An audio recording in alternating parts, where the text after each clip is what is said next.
लगता है उस साधु का श्राप मुझे लग गया है। आज 7वां दिन है और ये देखो मेरे पेट में अत्यधिक पीड़ा हो रही है। जाओ, आज से ठीक 1 सप्ताह के पश्चात तुम्हारे पेट से मूसल ही उत्पन्न होगा, जो तुम्हारे वंश के विनाश का कारण बनेगा। इस पीड़ा से मुझे मुक्त करो मित्र, मुक्त करो।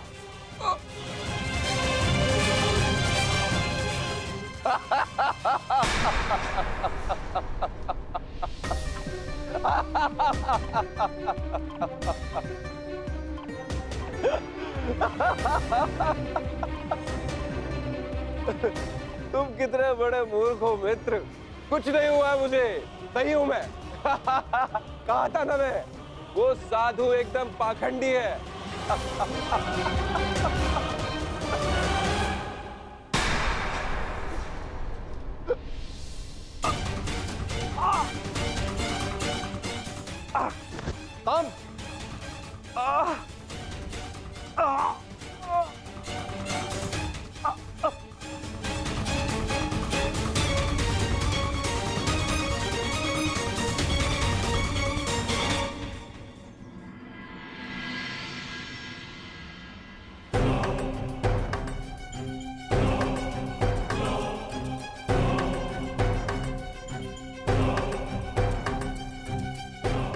बड़ी विचित्र घटना घटी है वासुदेव। कुमार साम के शल्य चिकित्सा के पश्चात उनके पेट से ये मूसल निकला है।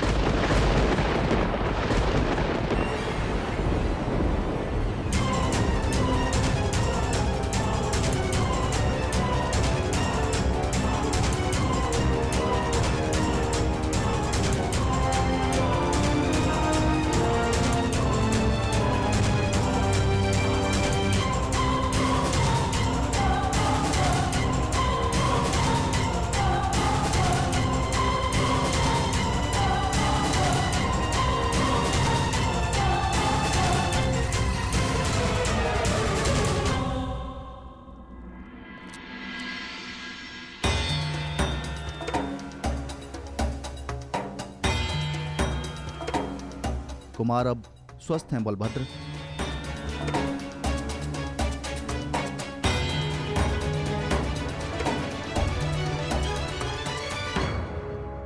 देख लिया, ये उस श्राप का नहीं, ये तुम्हारे अहंकार और तुम्हारे मदिरापान का फल है। ये श्राप तो केवल एक निमित्ता है।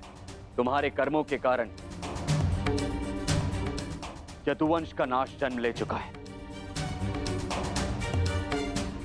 यदि मदिरा के मद में तुमने एक महात्मा का अपमान ना किया होता तो आज तुम्हारी यह दशा ना होती।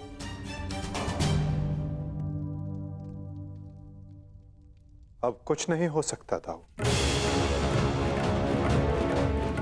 मनुष्य को अपने कर्मों का फल मिलता ही है,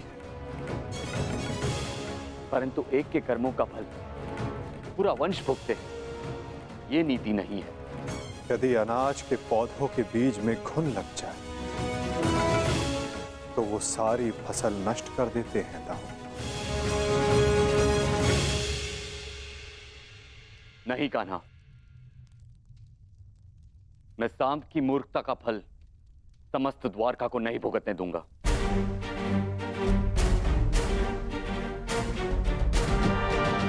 आप इस मूसल का क्या करेंगे दाऊ?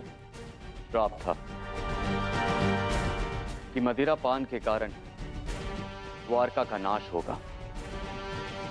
मैं आज ये घोषणा करता हूं कि समस्त द्वारका में किसी भी प्रकार का मद्य का उत्पादन, सेवन या बिक्री वर्जित है।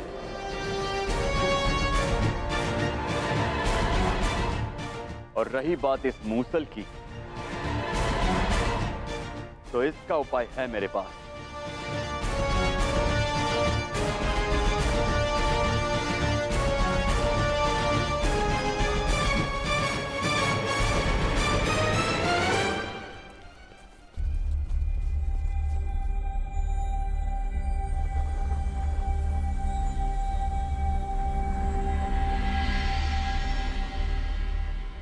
आपके आदेशानुसार मूसल की भस्म बना दी गई है बालभद्र। इसे द्वारका के समुद्र तट पे बहा दो।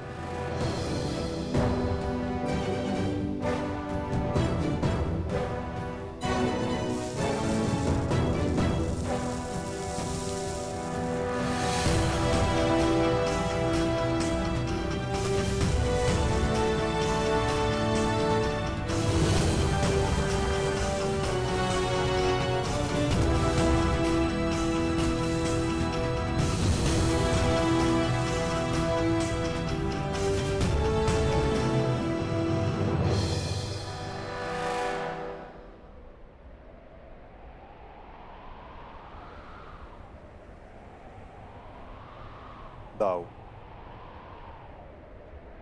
हमारे कर्म ही हमारी नियति निर्धारित करते हैं, केवल सांब के कर्म ही नहीं।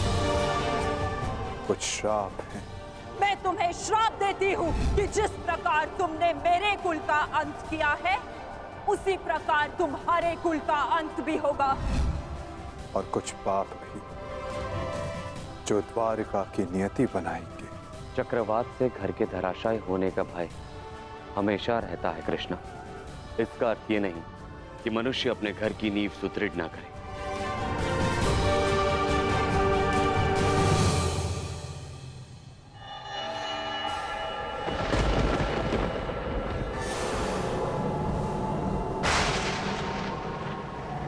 जब नींव गल जाती है दाऊ,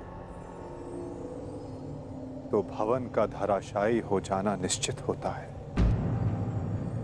द्वारका का अंत समीप है।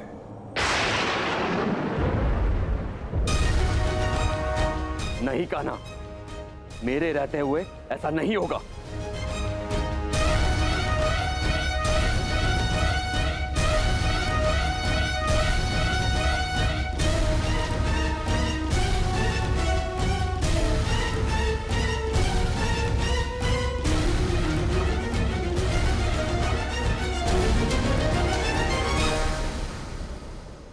समय किसी की नहीं सुनता और ना ही श्राप आपकी सुनेगा दाऊ। नियति ने जो चुना है हमारे लिए, हमें वो भुगतना ही होगा।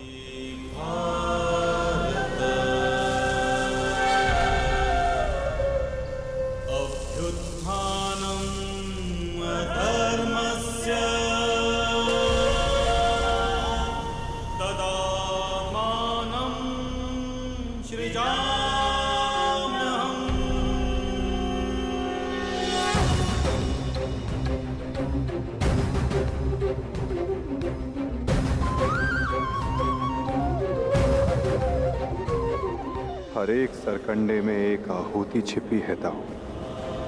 किसी की मृत्यु तो किसी की मुक्ति।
मेरा स्वप्न है कि हस्तिनापुर में एक गुरुकुल हो, जहां पर बालकों की भांति बालिकाएं भी युद्ध शिक्षा में पारंगत हों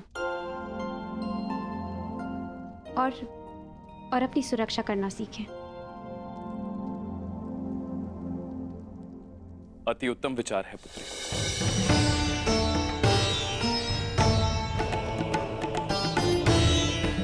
प्रणिपात, प्रणिपात, प्रणिपात।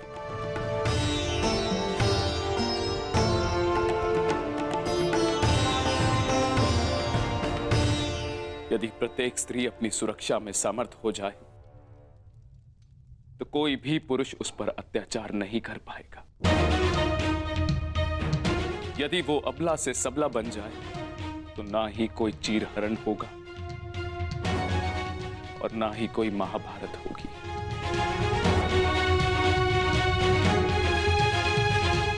ज्येष्ठ पिताश्री, आपने स्मरण किया? हाँ पुत्र, एक महत्वपूर्ण निर्णय लिया है जो मैं तुम्हें बताना चाहता था।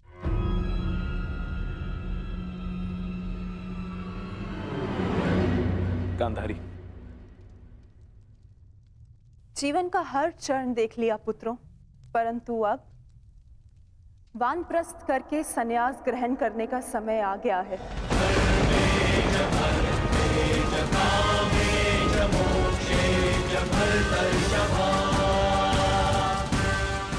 हाँ पुत्र, युधिष्ठिर जीजी और मुझे विदा लेने की आज्ञा है।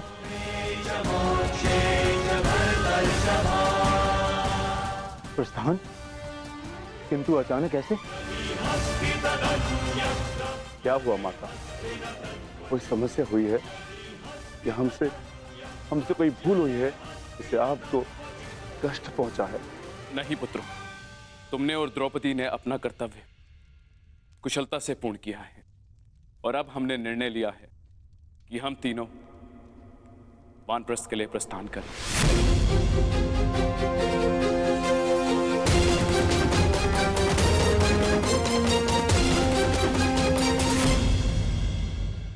कि हम तीनों वानप्रस्थ के लिए प्रस्थान करें।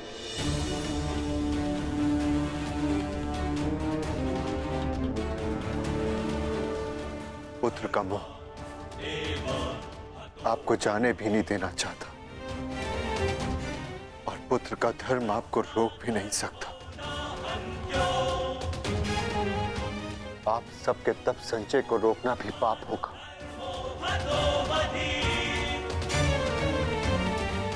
आदेश दीजिए ज्येष्ठ पिताश्री, व्यवस्था हो जाएगी। पुत्र, मुझे तुम पर गर्व है।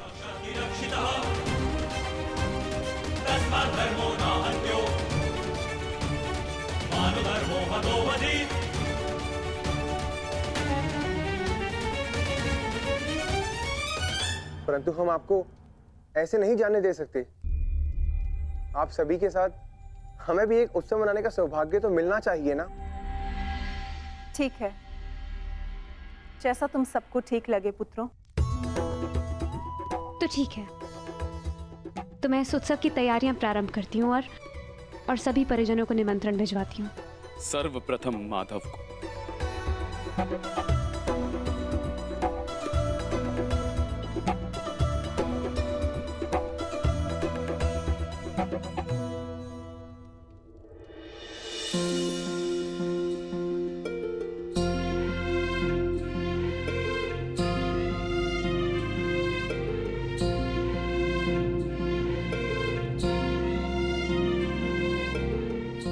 सखी ने निमंत्रण दिया है, स्वीकार करना ही पड़ेगा।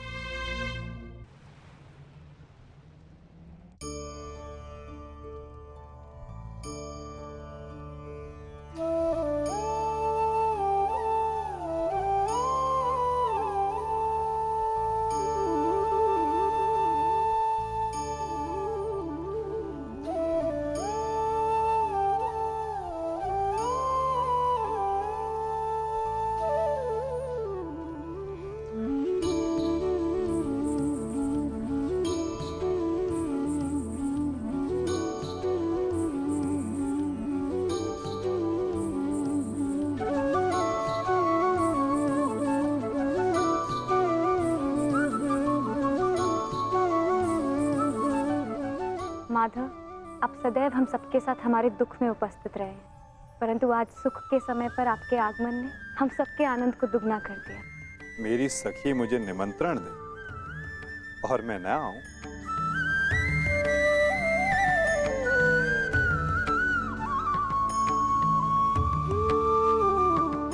तुम सबका परिश्रम स्पष्ट दिखाई दे रहा है।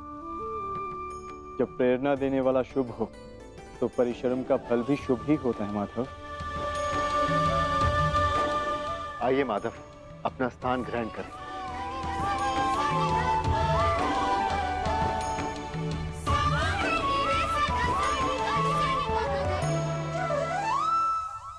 सांब के साथ जो हुआ, हमें उसका समाचार मिला माधव। हमें उसका खेद है। कुमार साम के शल्य चिकित्सा के पश्चात उनके पेट से ये मूसल निकला है। समय का चक्र और नियति को कोई नहीं रोक सकता धर्मराज। परंतु मुझे सदा खेद रहेगा।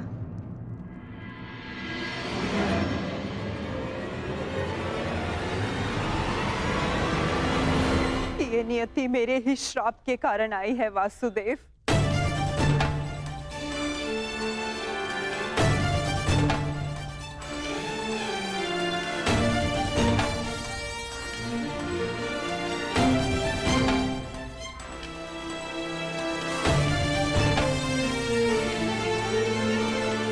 प्रणिपात राजमाता। संतोष मिला कि मेरी भूल के पश्चात भी आपका यहाँ आगमन हुआ वासुदेव। नहीं राजमाता, मैं आया क्योंकि मेरा यहाँ उपस्थित होना आवश्यक था। मुझे क्षमा कर दीजिए वासुदेव। बीते समय पर शोक मनाने से कोई लाभ नहीं। आनंदमय तो ये है कि हम सभी आने वाले नए भविष्य का स्वागत करें। कैसा भविष्य माधव? बधाई हो सम्राट, महारानी वृषाली ने पुत्र को जन्म दिया है।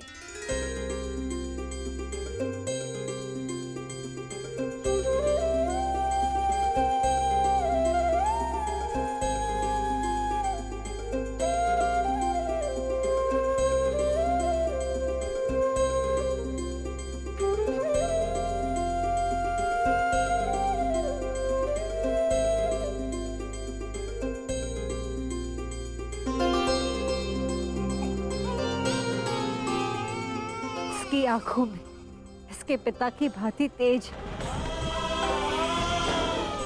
कल्याण हो। बुआ श्री, इस बालक का नामकरण कीजिए।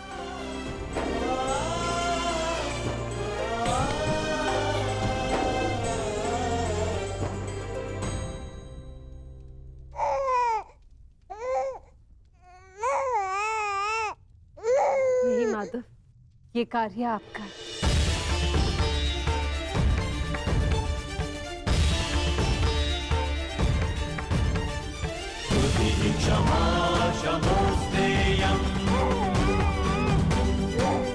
शौचमिन्द्रिय निग्रह क्षमा शमोस्तेयं शौचमिन्द्रिय निग्रह निर्विद्या सत्यं प्रोतो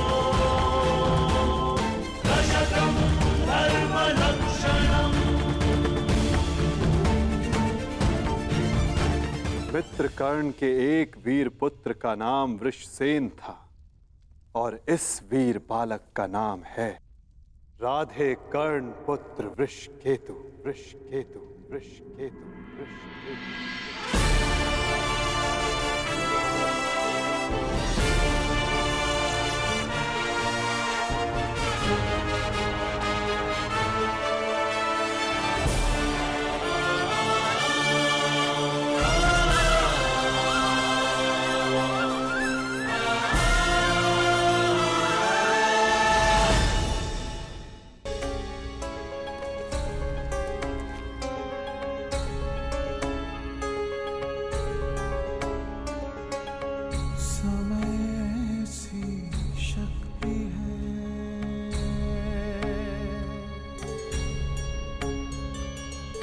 सभी समय से हारे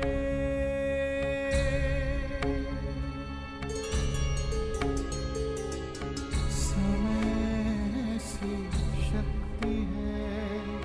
सभी समय से हारे राजा हो या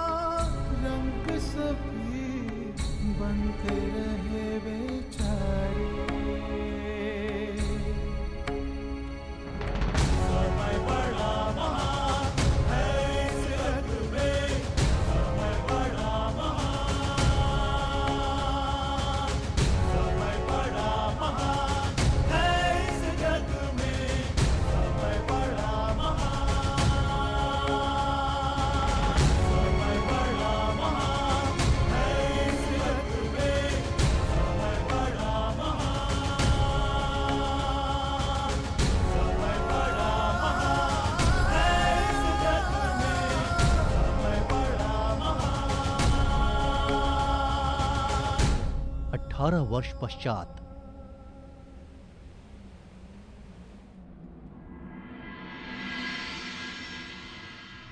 तो कुरुकुल की अगली पीढ़ी अपना प्रशिक्षण पूर्ण कर चुकी है धर्मराज। जी माधव, परीक्षित और वृषकेतु दोनों ने दीक्षा प्राप्त कर ली। अब सत्ता को अगली पीढ़ी में हस्तांतरित करने का समय आ गया। परंतु माधव महाराज,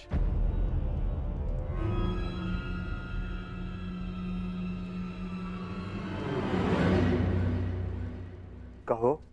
एक दुखद समाचार है महाराज।